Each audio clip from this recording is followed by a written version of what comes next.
नमस्कार साथियों, आज इस कोरोना काल के परिदृश्य को देखते हुए मन एक बार फिर व्यथित हुआ है। हम बराबर टीवी को देख रहे हैं, कितनी हृदय विदारक तस्वीरें उन्हें हमें झकझोर दिया है। हम आप और हम सब ने देखा है कि मज़दूरों का हाल क्या है, हमारे देश का किसान का हाल क्या है। हमने बहुत सारी परेशानियों को भी देखा है। आज के समय में आप और हम सब ने परेशानियों को झेलने का जो जज्बा दिखाया है, निश्चित रूप से काबिल तारीफ़ है। सरकारी व्यवस्थाएं भी ऐसे वायरस के सामने एक बार को घुटने टेक गई, लेकिन केंद्र सरकार द्वारा, राज्य सरकार द्वारा जिस तरह के कदम उठाए गए, उनसे बहुत सारी व्यवस्था में सुधार आया। निश्चित रूप से मैं कहूँगा कि केंद्र सरकार द्वारा उठाए गए कुछ कदमों से, राज्य सरकार द्वारा उठाए गए कुछ कदमों से कुछ बदलाव जैसे दिखे। जैसे कि शुरू में जब कोरोना ने भारत देश में दस्तक दी थी, उस समय कुछ मेडिकल व्यवस्थाओं में कमियां थी, उस समय कुछ राशन व्यवस्था में कमियां थी, उस समय बहुत सारी ऐसी व्यवस्थाएं थी जो वाकई अव्यवस्थित थी। हम कोरोना के लिए उतने तैयार नहीं थे जितना हमें होना चाहिए था, लेकिन उसके बाद जैसे जैसे सरकारें कदम उठाती गईं, इन व्यवस्था में सुधार आता गया। निश्चित रूप से मैं कह सकता हूँ, आज मेरा ये कहने का मन भी है कि सरकारों ने जिस तरह कदम उठाए, तो काबिल तारीफ़ तो नहीं, लेकिन जहाँ ज़रूरत थी, जिस तरह के कदमों की ज़रूरत थी, कुछ कदम उठाए गए और उससे कुछ व्यवस्थाओं को सुधारा गया, जिससे कोरोना में कुछ ऐसे बढ़ोतरी नहीं हुई जैसे कि अन्य देशों में इसका महातांडव देखने को मिला। परंतु इस बात से भी नहीं नकारा जा सकता कि केंद्र सरकार की, राज्य सरकारों की, चाहे वो बीजेपी शासित हों, चाहे वो कांग्रेस शासित हों या अन्य पार्टी द्वारा शासित हों,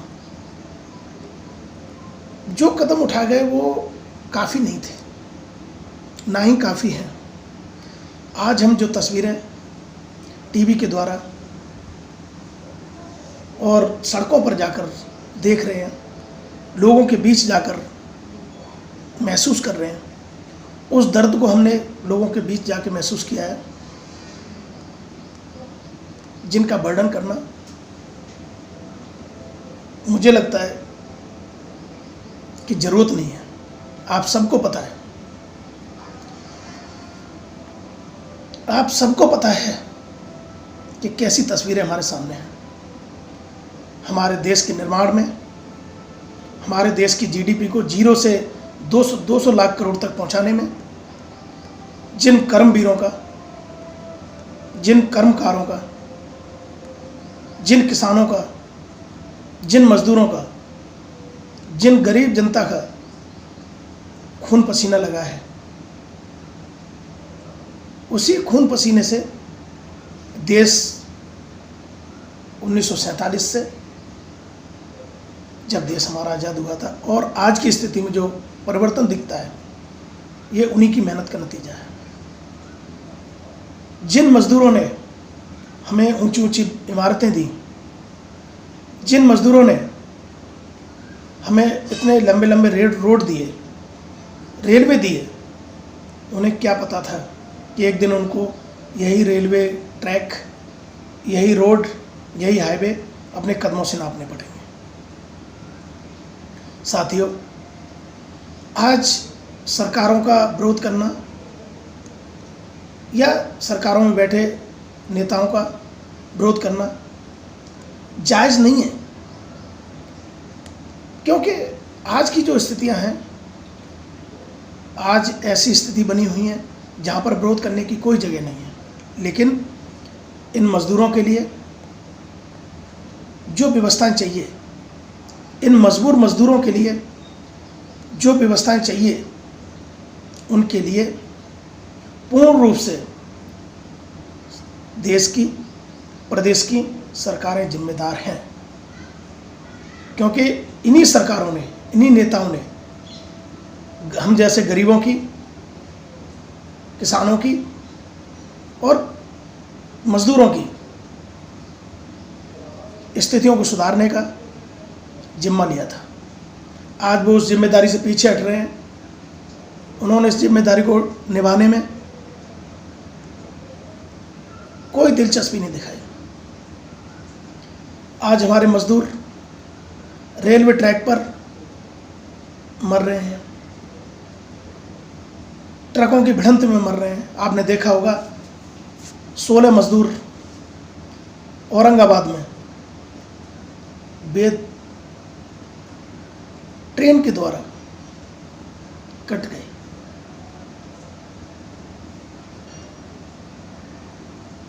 आज की स्थितियां ऐसी हो गई हैं।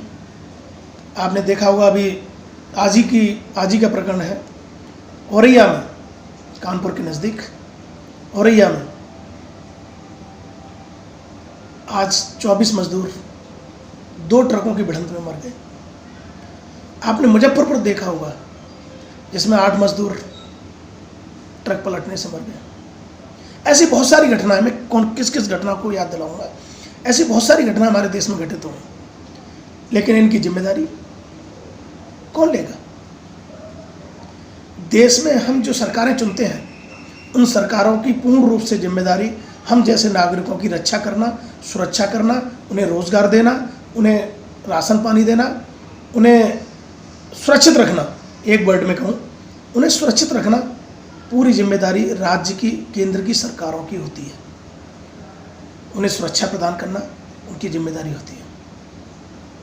जिन कर्मकारों ने, जिन कर्मवीरों ने देश को आज इस ऊंचाई पर पहुंचाया, आज वो बेमौत मारे जा रहे हैं। आपने देखा होगा रोड पर किस तरह लोग चल रहे हैं, छोटे छोटे बच्चे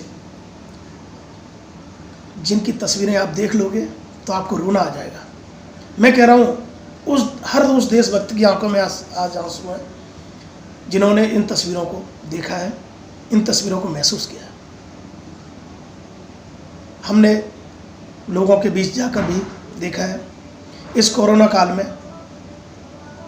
तकरीबन 10 दिन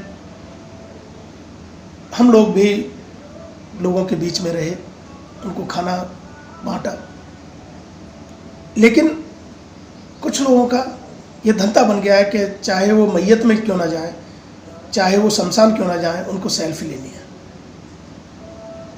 मैं और मेरी टीम खासकर इस कोरोना काल में इस सेल्फी प्रकरण से बची रही, और मैं निश्चित रूप से कह सकता हूँ इन मजदूरों के लिए, किसानों के लिए और गरीबों के लिए ये सरकारें चुनी जाती हैं, और इन सरकारों को पूर्ण रूप से इनका सहयोग करना चाहिए। आज मैं सरकार से मांग करता हूँ, मेरी 3 मांगें सिर्फ, जिनमें पहली मांग है इन मजदूरों को अपने घर सुरक्षित और व्यवस्थित तरीके से पहुंचाया जाए। ये असंभव नहीं है। हमारे पास 2400-2500 ट्रेन हैं, हमारे पास अनगिनत बसें हैं, हमारे पास अनगिनत ट्रक्स हैं। क्या इनकी व्यवस्था है नहीं हो सकती? ये बहुत बड़ा इशू नहीं है, ये बहुत बड़ा इशू नहीं है। ये व्यवस्था मुझ जैसा आदमी भी कर सकता है। इनको पहुंचाना, इनको उनके गंतव्य तक पहुंचाना, जिससे इनकी बेमौत मौत ना हो। इनके छोटे छोटे बच्चे जब सड़कों पर रोते हैं, चिलचिलाती धूप में नंगे पैर दौड़ते हैं, तो हर उस देशभक्त की आंखों में आज आंसू आ रहे हैं। दूसरी मेरी मांग है, जितने भी हमारे किसान हैं, हमारे किसान भाइयों के लिए सबसे पहली ज़रूरत उनका कर्जा माफ़ हो। दूसरा, किसान भाइयों को एमएसपी का पूरा फायदा मिले। और तीसरा, भविष्य में उन्हें अपने प्रोडक्ट की, अपनी फसल की, अपनी फसल की मूल्य निर्धारित करने का पूरा अधिकार मिले, उनको पूरा अधिकार मिले। तीसरा, जो भी हमारे गरीब भाई ग्रामीण क्षेत्र में, शहरी क्षेत्र में रहते हैं, उनके अकाउंट में या उनको व्यवस्थित तरीके से उनके हाथ में कुछ पैसा दिया जाए। ये मैं इसलिए भी बोलता हूँ, ऐसा नहीं कि ये दूसरे नेता बोल रहे हैं इसलिए बोलता हूँ, ये मैं इसलिए भी बोलता हूँ कि सबसे पहली ज़रूरत हमें भविष्य की न करके वर्तमान की करनी पड़ेगी। सबसे पहली हमें आपूर्ति भविष्य की न करके हमें वर्तमान की करनी पड़ेगी। वर्तमान में ज़रूरत है लोगों को कुछ खाना मिले, उनकी व्यवस्थाएं चलें। ये 3 मांगों के साथ ही आज मैं सरकार से पुनः आग्रह करूंगा कि मेरी इन 3 मांगों पर, जो कि सार्वजनिक हैं, सर्वविदित हैं, जो कि लोगों की ज़रूरत के आधार पर हैं, उन्हें दी जाए। फौरी राहत के लिए अभी उनको कुछ हाथ में पैसा भी दिया जाए, जिससे उनका स्टार्टअप बना रहे, उनकी आजीविका चलती रहे। भविष्य में हम सब लोग मिलके अपने देश को फिर से उठाएंगे। अपने देश के किसान, अपने देश का मजदूर, अपने देश का हर नागरिक इतना कमज़ोर नहीं हुआ है कि कोरोना जैसा छोटा वायरस हमें दबा सके। हम कोरोना पर भी विजय प्राप्त करेंगे, हम गरीबी पर भी विजय प्राप्त करेंगे, हम देश को आगे बढ़ाने में सहयोग करेंगे। हमें अपने देश के लिए देशभक्ति दिखाने का, हमारे सभी नेताओं को देशभक्ति दिखाने का ये सबसे अच्छा मौका है। हमें, जो मोदी जी कहते हैं, हमें हर चीज़ को अपना मौका बना लेना चाहिए। मैं राजनीति से दूर हटके इस बात को कहता हूं कि मेरी इन 3 मांगों पर, जो गरीब, किसान और मजदूर के लिए हैं, इनको मद्देनज़र रखा जाए। इसके लिए मैंने प्रधानमंत्री जी को और मुख्यमंत्री जी को भी पत्र लिखा हुआ है, मेल किया हुआ है, शायद उस पर कोई इनिशिएटिव ले। इन्हीं शब्दों के साथ भविष्य में मजदूर इस तरह ना रहें, इसकी सरकार को व्यवस्था करनी चाहिए।